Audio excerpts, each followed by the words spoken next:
If you are American, the words progressive tax for second house may sound unfamiliar to you, because you don't have it in United States. But outside United States, most countries have this kind of progressive tax for housing. At first, you may be happy to hear you don't have that kind of tax. Well, everybody hates tax anyway. But after you finish watching this video, you might change your mind. So what is progressive tax for housing? I will make it simple. The more you have houses, the more you must pay the tax. That's progressive tax for housing. Some countries put the progressive tax in annual tax. Some others put the tax when they buy or sell the houses. Some other countries don't have progressive tax, but they have progressive credit for housing. The more houses you have, the less credit you can get to buy the next house. These progressive tax and progressive credit has the same purpose: to limit the riches from buying more properties and give the poor a better chance to own their first house. Now, if you are American, you know what this is all about. This is why there are 35% of Americans can't buy their first house, despite of being the richest country in the world. No matter how many houses built, the percentage of people that don't own house are still the same, and has been like this since 1965. You can see that on the chart here. The percentage of people that don't own house isn't much different with 60 years ago, meaning the government has failed 35% of Americans to buy their first house. Things getting worse when we see the price of the houses. In this table, you can see, since 1968, the price of house has increased tenfold. And this is minimum, because this data is based on inflation per year. In certain area, like New York, Florida, or California, the price may be folded hundreds times since 1968. So, how is this possible? House price that skyrocket only can mean one thing. A lot of people buy the houses, that's why the price skyrocket. But at the same time, we can see that the percentage of people that can't buy their first house hasn't changed.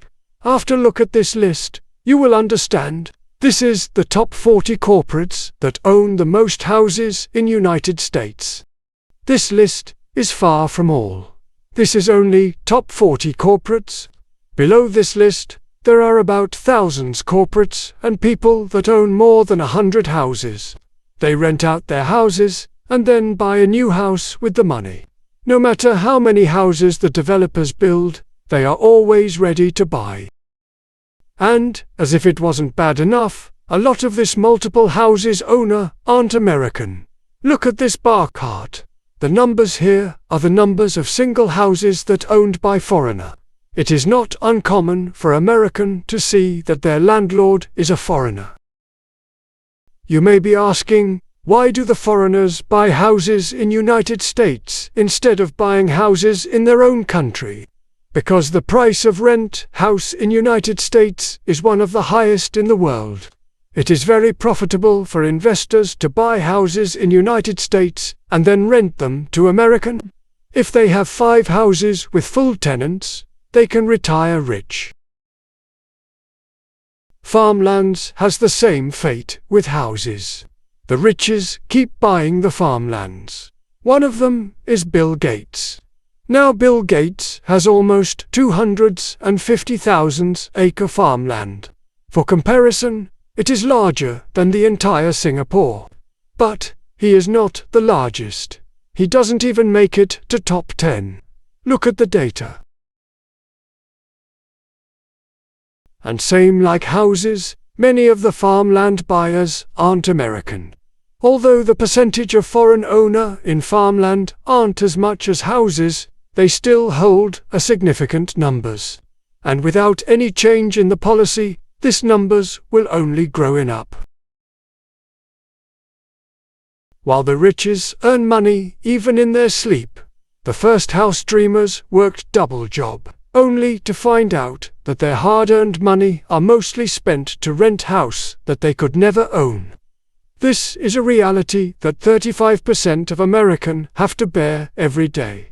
And what did the government do to help? Absolutely nothing. It's not like the government don't know what to do. They certainly know, because the solution is super easy. Progressive tax, just like what other countries do. This progressive tax will limit the buying power of the riches, until they meet a percentage of tax that make them think it doesn't worth to buy a house anymore. But it looks like that day will never come. There is a reason of why people said American is ruled by corporates.